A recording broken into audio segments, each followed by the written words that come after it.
अस्सलामुअलैकुम, वेलकम है आप सभी का इस नई वीडियो में। तो आप सभी जानते हैं कि आपका जेके बोस क्लास 12th का रिजल्ट आ चुका है। अब आप में से बहुत सारे बच्चे होंगे जिनको इस बार बोपी बीएससी नर्सिंग पैरामेडिकल और टेक्नोलॉजी कोर्सेज का इंट्रेंस टेस्ट देना होगा। चाहे आपने पिछले साल 12th किया पास या उससे पहले आप 1-2 सालों से ड्रॉप ले रहे हैं, तो आपको अगर इस साल 2026 सेशन में बोपी बीएससी नर्सिंग का एग्जाम देना है तो आपके पास यहाँ पे अराउंड लास्ट के अब आपके पास मोटे मोटे 3 महीने आपके पास बचे हैं। अब इन 3 महीनों में आपकी क्या स्ट्रैटेजी रहनी चाहिए, कैसे आपको इस एग्जाम के लिए प्रिपेयर करना है, किस टाइप के क्वेश्चंस आपको पूछे जाते हैं, किन किन चीज़ों का आपको ध्यान रखना है इस प्रिपरेशन के दौरान, वो सारी चीज़ें आपको हम इस वीडियो में गाइड करेंगे, इस वीडियो में हम समझाएंगे।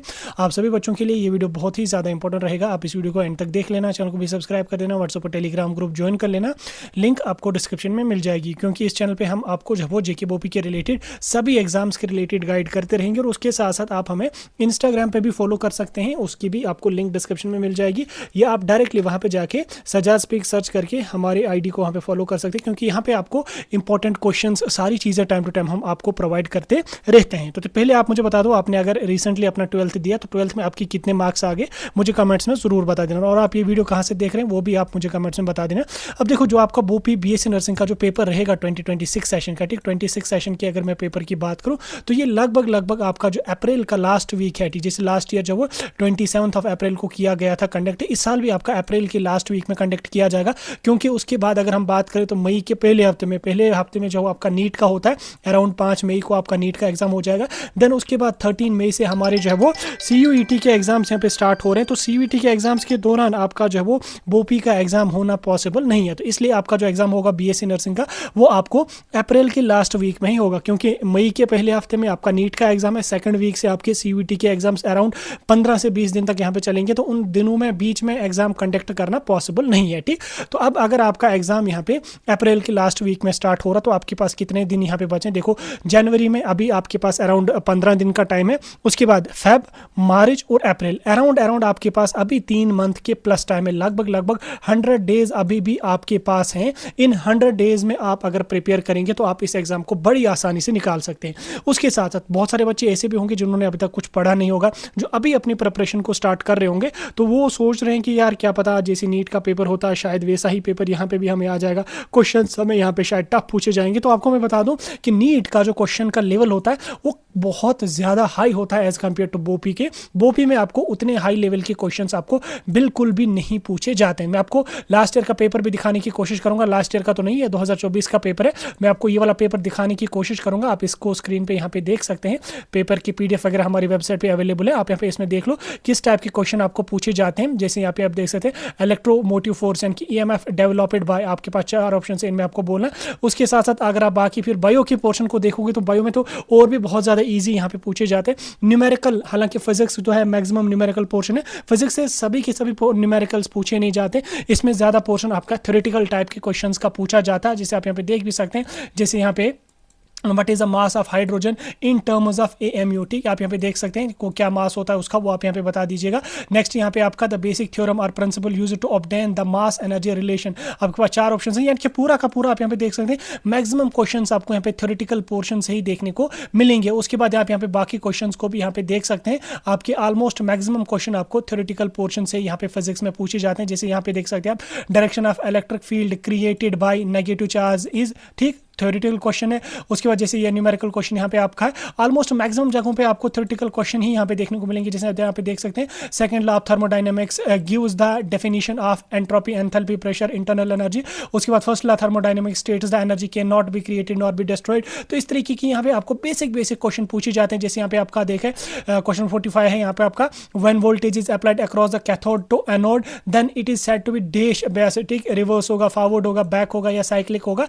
इसी तरीके से आप यहाँ पे देख सकते हैं manifestation of band structure of solid is due to which of the following. आप यहाँ पे देख सकते हैं ओवरऑल मेरे कहने का ये मतलब है कि यहाँ पे आपको थ्योरेटिकल क्वेश्चन पे ही ज्यादा फोकस किया जाता है। उसके बाद अगर मैं केमिस्ट्री वाले पोर्शन की बात करूँ तो आप यहाँ पे देख सकते हैं select the correct IUPAC name of neopentane. आप यहाँ पे देख सकते हैं 2,3 डाइमिथाइल प्रोपेनेन है। उसके बाद यहाँ पे hyperconjugation involve in the delocalization of alpha bonds, beta bonds वगैरह, जैसे यहाँ पे बहुत सारे ऑप्शंस आपको दिए गए हैं। उसके बाद IUPAC name of the following compound CH3 CCH2 Cl। इसी तरीके आपको बहुत सारे और भी यहाँ पे पूछे जाते हैं, यानी कि ओवरऑल मैक्सिमम क्वेश्चन आपको थ्योरेटिकल वाले पोर्शन से ही पूछे जाते हैं। बायो की अगर मैं बात करूँ तो यहाँ तो बिल्कुल आसान है, जैसे यहाँ पे carbohydrates are classified into, LKG वाले बच्चों को भी पता होगा, मोनोसैकेराइड, डाइसैकेराइड, डाइसैकेराइड पॉलीसैकेराइड या मोनोसैकेराइड डाइसैकेराइड पॉलीसैकेराइड। उसके बाद यहाँ पे प्रोटीन इज मेड अप क्या है, अमाइनो एसिड है, फैट है, स्टार्च है, या कोई भी नहीं है। उसके बाद यहाँ पे nucleic acid is macromolecule made up आप किसके, DNA या NA या न्यूक्लियोटाइड है या none of the above, and enzyme is. उसके बाद यहाँ पे who proposed the cell theory किसने दी थी। तो ओवरऑल अब अगर इस पेपर को मैं डिस्कस करूंगा तो ये बहुत लंबा वीडियो हो जाएगा, इसको हम इतने ही क्वेश्चंस को यहाँ पे देख लेते हैं। ओवरऑल आपके जो यहाँ पे इसके BSc में जो क्वेश्चंस आपको पूछे जाते हैं वो बहुत ईजी और वो बहुत बेसिक लेवल के आपको पूछे जाते हैं। एडवांस और हाई लेवल की क्वेश्चंस आपको यहाँ पे बिल्कुल भी नहीं पूछे जाते हैं। ठीक, ये आपको समझ आएगा। अब जो बच्चे मुझे बोल रहे हैं कि नीट का लेवल का पेपर यहाँ पे हमें पूछा जाएगा, बिल्कुल भी नहीं पूछा जाएगा। नीट लेवल बहुत हाई है, JKBOP BSc का लेवल बहुत लो है, दोनों में बहुत ज़्यादा डिफरेंस है। ठीक, तो नीट में बहुत हाई लेवल की क्वेश्चन और फिजिक्स केमिस्ट्री में ज़्यादा पोर्शन थ्योरेटिकल से ही पूछे जाते हैं। आपने अगर कोई अटेम्प्ट दिया होगा आपको पता होगा। ठीक, अब आपको समझ आ गया कितने बेसिक लेवल के क्वेश्चन यहाँ पे आपको पूछे जाते हैं। अब बेसिक लेवल के क्वेश्चन पूछे जाते हैं, अब इसका ये मतलब नहीं कि आप थोड़ा ऊपर ऊपर से ही पढ़ के चले जाओगे एग्जाम देने उतने बेसिक भी नहीं है, आपको ठीक ठाक से यहाँ पे पढ़ना है। अब देखो पेपर को अगर हम समझे, पेपर आपका 180 मार्क्स का होगा। ठीक, 180 क्वेश्चन आपको पूछे जाएंगे, जिसमें 60 क्वेश्चन आपको फिजिक्स के होंगे, 60 आपको केमिस्ट्री के होंगे और 60 आपको बायो के होंगे। ठीक, टोटल 180 क्वेश्चन यहाँ पे आपके बने और 180 मार्क्स। ठीक, अब देखो 180 में से अराउंड अगर आप 115 तक मार्क्स ले आते हो, ठीक, 115 मार्क्स अगर आप ले आते हो, आपको बड़े अच्छे GMC में बड़ी आसानी से एडमिशन हो जाएगा। 115 से 120 तक अगर आप यहाँ पे लेके आ जाओगे, और फिर अगर आप ओपन मेरिट से बिलोंग करते हैं तो आपको बड़ी आसानी से GMC श्रीनगर, सिक्किम या GMC Anantnag, GMC Baramulla, GMC Jammu, GMC Rajouri में बड़ी आसानी से आपको इन अच्छे GMCs में 120 पॉइंट्स पे बड़ी आसानी से सिलेक्शन हो जाएगी आउट ऑफ 180। यानी कि अगर आप एक पूरा का पूरा पोर्शन ही स्किप कर लोगे, 2 पोर्शन आप बड़ी अच्छी तरह, हालांकि वो गलती करनी नहीं है आपको कि एक छोड़ोगे 2 ही पढ़ के जाओगे। मैं जस्ट आपको समझा रहा हूं कि अगर आपको 60 क्वेश्चन भी छूट जाएंगे, 60 क्वेश्चन भी अटेम्प्ट नहीं कर पाएंगे, सिर्फ 120 125 करके आ जाएंगे, आपको बड़ी आसानी से एडमिशन हो जाएगा। उसके बाद अगर किसी रिजर्व्ड कैटेगरी से हैं तो रिजर्व्ड कैटेगरी से और कम कट ऑफ आपका जाएगा। खासकर अगर आप RBA से हैं तो RBA में आपका उतना कम कट ऑफ नहीं जाता है, ओपन मेरिट से कुछ 4-5 मार्क्स आपका डिक्रीज कट ऑफ होगा, ज्यादा कम इसमें नहीं होगा। लेकिन अगर SC ST से हैं और उसके साथ साथ अगर आपके पास EWS कैटेगरी अगर किसी बच्चे के पास है तो अगर 60 या 50 पॉइंट्स भी लेके आता तो उसको बड़ी आसानी से सिलेक्शन हो जाएगी। SC ST में भी आपको 90-80 पॉइंट्स पे बड़ी आसानी से सिलेक्शन हो जाती है। तो उस पर अगर मैं अभी आपको बोलूंगा कि EWS वाले बच्चों को 40 पॉइंट्स पे सीट मिलेगी, वो बच्चा तो वही 40 क्वेश्चन कर लेगा, वो बच्चा वही 40 के हिसाब से प्रिपेयर करके जाएगा। तो इसलिए अभी कट ऑफ को हम यहाँ पे छोड़ देते हैं, अभी हम कट ऑफ या मार्क्स इंपॉर्टेंट को हम यहाँ पे छोड़ के देते हैं। हम आपको इतना बताते हैं कि 120 130 आप टारगेट यहाँ पे रख लो। आप अगर 120 ओपन मेरिट में लेके आते हो तो आपको अच्छे GMC में एडमिशन मिलेगा नर्सिंग पैरामेडिकल के लिए। और उसके साथ साथ एक चीज और आप यहाँ पे देख लेना कि यहाँ पे हमारे पास इस एग्जाम में 3 एग्जाम्स होते हैं। एक हमारा होता है BSc नर्सिंग का, दूसरा हमारा होता है BSc पैरामेडिकल का, तीसरा हमारा होता है BSc टेक्नोलॉजी का। ठीक, तीनों का आपका एक ही एग्जाम होता है, एक ही फॉर्म होता है, एक ही पेपर तीनों का यहाँ पे होता है। आपको अलग अलग पेपर देने की जरूरत यहाँ पे नहीं होती। यानी कि अगर आप एक एग्जाम दे दोगे, नर्सिंग के लिए भी एलिजिबल है, पैरामेडिकल के लिए भी एलिजिबल है, टेक्नोलॉजी के लिए भी एलिजिबल है, लेकिन उसके लिए आपको क्या काम करना पड़ेगा, जब आप फॉर्म भरेंगे उसमें तीनों ऑप्शंस को यहाँ पे टिक करके रख लेना। ठीक, एक ही फॉर्म होगा, एक ही फी होगी 1000 और तीनों के लिए आप यहाँ पे एलिजिबल रहेंगे। ठीक, ये कुछ बेसिक चीजें थी जो मैंने आपको समझा दी। अब हम इंपॉर्टेंट टॉपिक पे अपने आ जाते हैं। देखो अभी आपके पास अराउंड 100 डेज हैं। ठीक, 100 डेज अभी आपके पास हैं। देखो बहुत सारे बच्चे ऐसे होंगे जिन्होंने अभी कुछ पढ़ा नहीं होगा, जिन्होंने अभी स्टार्टिंग करी होगी या जिन्होंने अपने रिसेंटली अपने बोर्ड के एग्जाम्स दिए, वो बच्चे बहुत ज्यादा कंफ्यूज हैं कि क्या 100 डेज में हम इस एग्जाम को क्वालिफाई कर सकते हैं या नहीं कर सकते। मैं आपको बता रहा हूँ कि अगर आप इन 100 डेज को अच्छी तरह से यूटिलाइज करके चलेंगे, अच्छी तरह से इस टाइम को सही जगह यूटिलाइज करके चलेंगे तो आप ये एग्जाम के नीट एग्जाम क्वालिफाई कर सकेंगे। क्योंकि अगर मैं अभी रिसेंटली बच्चे पास हुए रिसेंटली, उनका तो 12th का फिजिक्स केमिस्ट्री बायो का पोर्शन तो ऑलरेडी कंप्लीट है। ठीक, उनको तो उसमें कुछ करने की जरूरत नहीं, कंप्लीट है। जस्ट 3 दिन आप रिवीजन में लगा लो, हो गया सारा आपको रिकैप्चुलेट। फिर आपका बचता है यहाँ पे 11th का पोर्शन। ठीक, तो 11th का पोर्शन 100 डेज में कवर करना बड़ी आसानी, उतना कोई मुश्किल काम नहीं, क्योंकि उतना डेप्थ में नहीं जाना। अभी मैं आपको बोलूंगा प्रिपेयर कैसे करना, आपको समझ आ जाएगा क्यों मैं बता रहा हूँ कि 100 डेज एनफ आपके लिए है। तो 11th को आप बड़ी आसानी से कवर कर सकते हो। अगर आपने अभी स्टार्टिंग करी है या अभी आप पिछले 1 साल से 2 साल से आपने ड्रॉप लिया है नीट के लिए, अगर आपने 1 साल से या 2 साल से नीट का ड्रॉप लिया तो भी आपको बेसिक चीज़ें क्लियर होंगी ना, तो भी आपका कुछ टॉपिक्स तो क्लियर होंगी ना,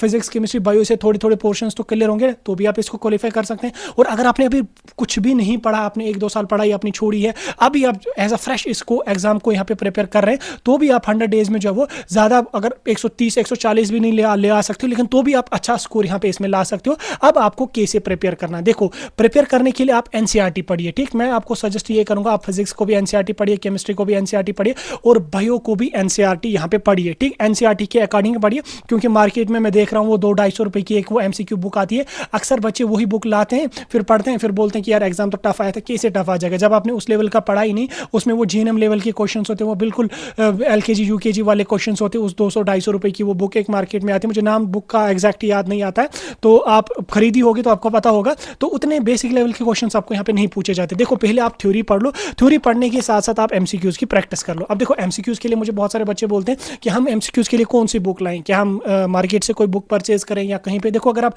नीट के लिए पढ़ रहे हैं, नीट की बुक्स अगर आपके पास है MCQs, that will be enough. अगर नहीं तो आप यूट्यूब पे जाइए, देखो अभी सोशल मीडिया आपके पास एआई है, चैट जीपीटी है, तो इसका फायदा आपको इसका फायदा तो आपको उठाना पड़ेगा। जैसे यहाँ पे मैं ग्रेविटेशन का मैंने पढ़ लिया, यहाँ तक पूरा का पूरा यूनिट मैंने ग्रेविटेशन का पढ़ लिया। अब मुझे अगर इसके एमसीक्यूज निकालने तो मैं गूगल इसमें यूट्यूब पे जाके सर्च कर लूंगा ग्रेविटेशन एमसीक्यूज, ठीक। मुझे नीट लेवल के या किसी भी स्टेट लेवल के नर्सिंग के एग्जाम के मुझे मिलेंगे, आप वहां से प्रैक्टिस कर लो। और कोई टॉपिक अगर नहीं मिल रहा तो चैट जीपीटी पे जाओ, वहां पे सर्च कर लो ग्रेविटेशन के एमसीक्यूज और उसमें लिखना कि मीडियम से एडवांस लेवल के questions along with explanation. Chat GPT आपको वो सारी चीजें दे देगा, फ्री ऑफ कॉस्ट दे देगा, वहां से आप एमसीक्यूज को पढ़ लो। लेकिन पहले आपको थ्योरी पढ़नी पड़ेगी, ठीक। ऐसा नहीं कि सिर्फ एमसीक्यूज को पढ़ के आप जाओगे एग्जाम दे देना, फिर बच्चे 30 पॉइंट्स लाके बोलते हैं कि यार पेपर तो बहुत टफ है, पेपर तो बिल्कुल आउट ऑफ सिलेबस आया था, जो हम पढ़ के गए थे वो तो, अरे यार तुम तो एमसीक्यूज पढ़ के गए हो, तुमने तो थ्योरी आपको पता ही नहीं है, आपने थ्योरी खोली ही नहीं, बुक्स आपने खोली नहीं, तो फिर आप नर्सिंग का एग्जाम कैसे क्वालिफाई कर लोगे। तो इस गलती को आपने नहीं दोहराना। और उसके साथ साथ सबसे इंपॉर्टेंट बात है वो ये है कि आपके पास फिजिक्स है, आपके पास केमिस्ट्री है, आपके पास बायो है, ठीक। 3 सब्जेक्ट्स आपके पास हैं 11-12 की मिला के मैं बता रहा हूँ। अब इसमें जो ये बायो वाला पोर्शन है, ठीक, बायो के क्वेश्चंस बहुत इजी पूछे जाते हैं, बहुत बेसिक पूछे जाते हैं। बिल्कुल बायो में आपने एक भी टॉपिक, एक भी चैप्टर आपको छोड़ना नहीं है।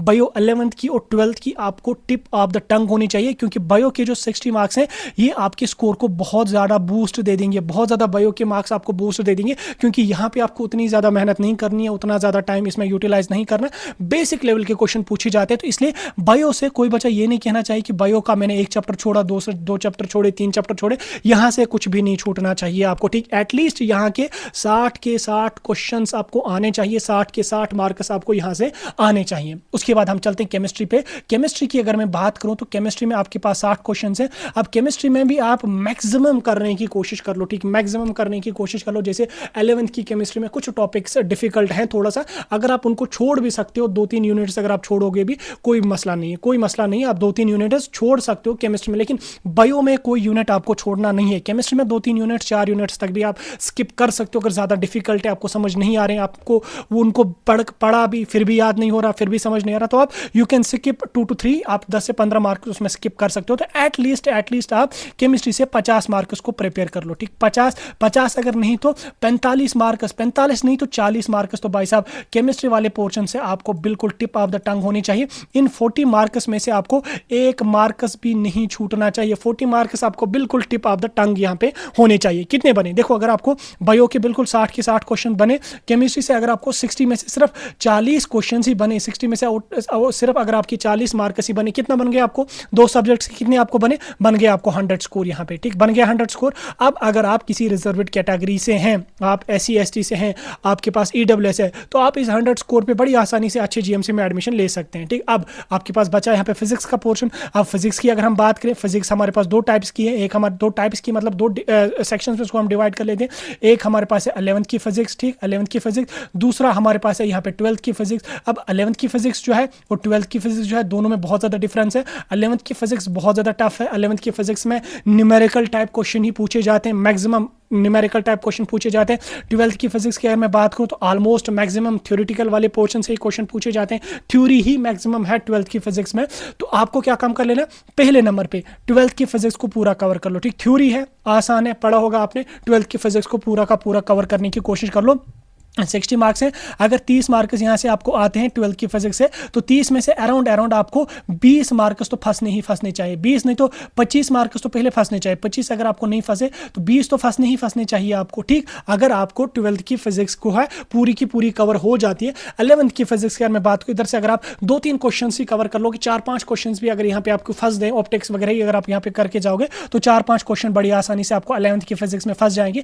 तो आपका बनेगा अराउंड आपका यहाँ पे 130 के आसपास स्कोर बनेगा। अब आप मुझे बता दो, किसी बच्चे की अगर 130 मार्क्स यहाँ पे आ जाते बोपी के एग्जाम में, तो वो बिल्कुल आसानी से जीएमसी श्रीनगर में नर्सिंग कर सकता है, जीएमसी बारामूला में नर्सिंग कर सकता है, जीएमसी अनंतनाग में नर्सिंग कर सकता है, मे बी सिक्किम से सोरा में भी वो जा सकता है नर्सिंग के लिए। अगर नहीं तो पैरामेडिकल तो बड़ी आसानी से मिल ही जाएगा, जीएमसी जम्मू में तो बड़ी आसानी से मिल ही जाएगा। तो इस तरीके से आपको यहाँ पे करना। बाकी जो 11th की फिजिक्स में न्यूमेरिकल पोर्शन है, आप उसको स्किप करना चाहें तो आप उसको स्किप कर लीजिएगा, कोई इशू उसमें नहीं है।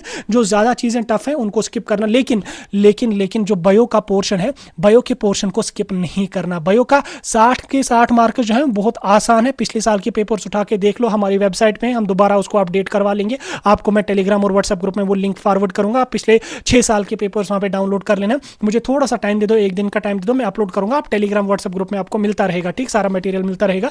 तो आपको ये 60 मार्क्स बहुत ज़्यादा बूस्ट दे देंगे। केमिस्ट्री से अगर आप 40 मार्क्स ही लेके आ जाते हो, फिजिक्स से फिर अगर आप 25 से 30 मार्क्स लेके आ जाते हो, तो आपको बड़ी आसानी से सिलेक्शन यहाँ पे हो जाएगी। तो देखो, किसी भी एग्जाम के लिए जब आप प्रिपेयर कर लोगे तो पहले उस एग्जाम का एक फ्लो चार्ट प्रिपेयर करना चाहिए, ठीक। एक दिन तो नहीं, 4-5 घंटे बैठो, सिलेबस को एनालाइज कर लो, क्वेश्चन पेपर को थोड़ा सा एनालाइज करने की कोशिश कर लो, किस टाइप के क्वेश्चन पूछे जाते हैं। सिलेबस को एनालाइज करके एक जो वो क्या कहते हैं उसको टाइम टेबल आप फ्रेम कर लो। पहले तो सिलेबस को डिकोड कर लो कि भाई साहब अगर 180 मार्क्स है मुझे, इसमें फिजिक्स केमिस्ट्री बायो है, बायो तो मैं पूरा कर लूंगा, केमिस्ट्री में आधी कर लूंगा, फिजिक्स में आधी कर लूंगा, तो मुझे बने 130-140 मार्क्स हो जाएगी मुझे सिलेक्शन। फिर उसके बाद टाइम टेबल प्रिपेयर कर लो कि फिजिक्स को बायोलॉजी को मैं पहले कर लूंगा, फिर बीच में केमिस्ट्री को पढ़ लूंगा, फिर बीच में मैं जो वो फिजिक्स को पढ़ लूंगा। तो इस तरीके का आप अपने एंड से कोई टाइम टेबल प्रिपेयर कर लेना।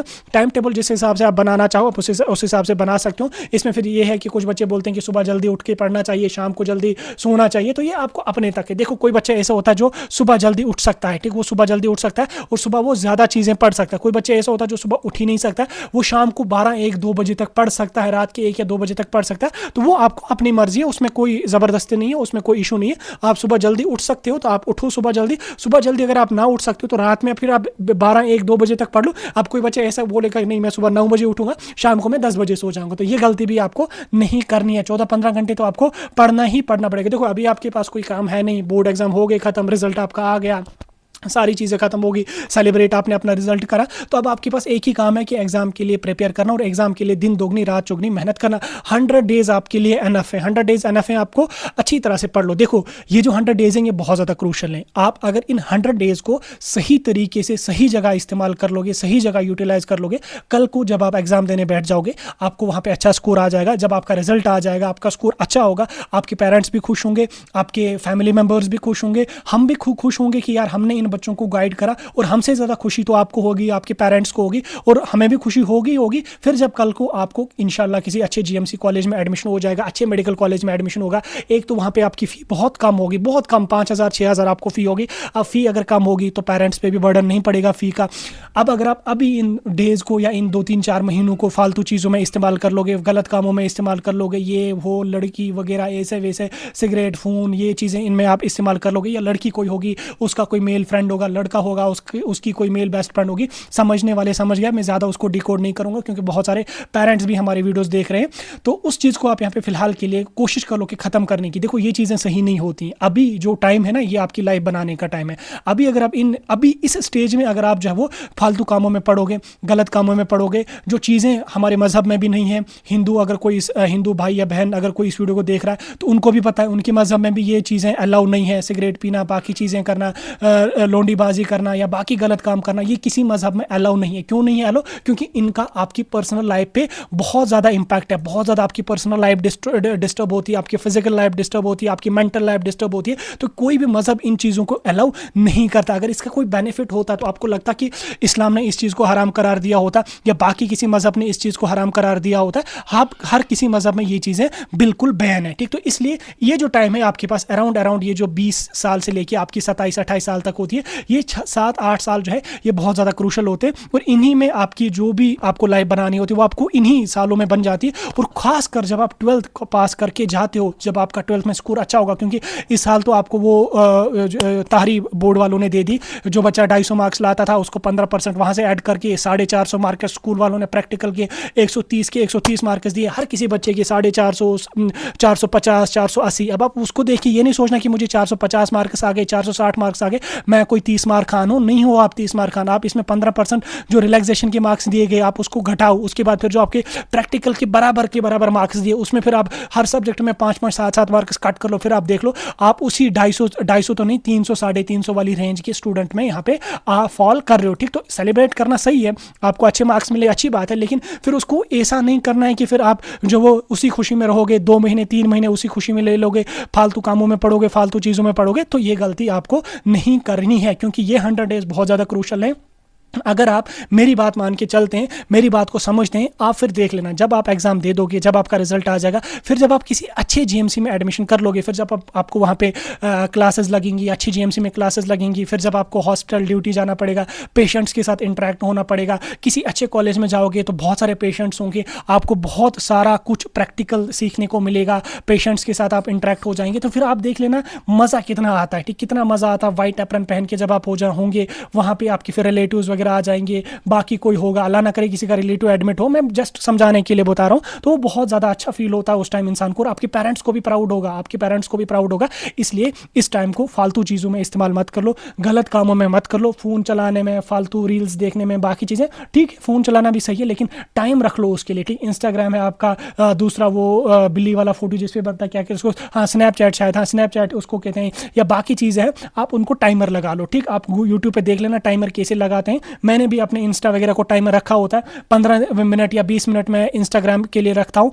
बाकी वो बिल्ली वाला तो मैं चलाता नहीं हूँ। उसी तरह से फेसबुक तो मैं उसमें भी कुछ ही टाइम में रखता हूँ, तो आप भी उस तरीके से रख लो। जो चीज़ें आपको लग रही हैं कि यहाँ से मेरा टाइम ज़्यादा वेस्ट हो रहा है, इंस्टाग्राम खासकर, फेसबुक खासकर, दूसरा वो क्या है उसको स्नैपचैट खासकर, तो उसमें टाइमर लगा लो। जो ही 15 मिनट आपने वो चला लिया दिन में, वो ऑटोमेटिकली आपका ऐप ही बंद हो जाएगा, फिर अगले 24 आवर्स के बाद फिर आपका वो ओपन हो जाएगा। तो उस तरीके से आप देख लो, नहीं तो फिर डिलीट ही कर लो, खेल खत्म कर लो, डिलीट कर लो उसको, कोई भी रिस्ट्रिक्शन जो भी आपके है उसको खत्म कर लो, चाहे कोई लड़की आप में या फीमेल कोई स्टूडेंट है, उसका कोई मेल बेस्ट फ्रेंड है, बिल्कुल टाटा बाय बाय कह दो उसको, अपनी पढ़ाई पे ध्यान दे दो। देखो, आप अच्छे कॉलेज में जाओगे, आपके पेरेंट्स को प्राउड होगा, आप अच्छे कॉलेज में नहीं जाओगे, आपकी सीट नहीं निकलेगी, 1 साल आपको ड्रॉप लगेगा, 2 साल आपके ड्रॉप्स लगेंगे, आपको मेंटली प्रेशर बनेगा, आपको फिजिकली डिस्टर्बेंस होगी, मेंटली डिस्टर्बेंस होगी, कोई आपको साथ नहीं दे देगा। इसलिए 100 डेज है, 100 डेज एनफ है, पढ़ लो, अच्छी तरह से मेहनत कर लो। बाकी कोई डाउट होगा, कहीं पे भी किसी चीज़ की कोई भी आपको हेल्प चाहिए होगी, स्टडी मटेरियल के रिलेटेड, पेपर्स के रिलेटेड, या किसी भी चीज़ के बारे में आपको पता नहीं है कि इसका कैसे करना है, यहाँ पे क्या करना है, कैसे करना है, आप बिना किसी टेंशन के मुझे मैसेज कर लो, व्हाट्सएप पे मुझे मैसेज कर लो, इंस्टा पे मुझे मैसेज कर लो, इंस्टा तो चलाते हैं मैक्सिमम बच्चे, इंस्टा पे मैसेज कर लो, व्हाट्सएप ग्रुप ज्वाइन कर लो, वहाँ पे मुझे मैसेज कर लो, टेलीग्राम ज्वाइन कर लो, वहाँ पे मुझे मैसेज कर लो, बहुत सारे बच्चों के पास मेरा पर्सनल नंबर भी होगा, मैसेज कर लो, डिस्कस करेंगे उसको, कोई टेंशन लेने की जरूरत नहीं है। फिलहाल के लिए टाइम भी हो गया काफ़ी ज़्यादा, मुझे लगता है वीडियो को मैं यहाँ पे ख़त्म कर लेता हूँ। कोई डाउट होगा आप मुझे बता सकते हैं, बाकी आने वाले दिनों में आपको और भी वीडियो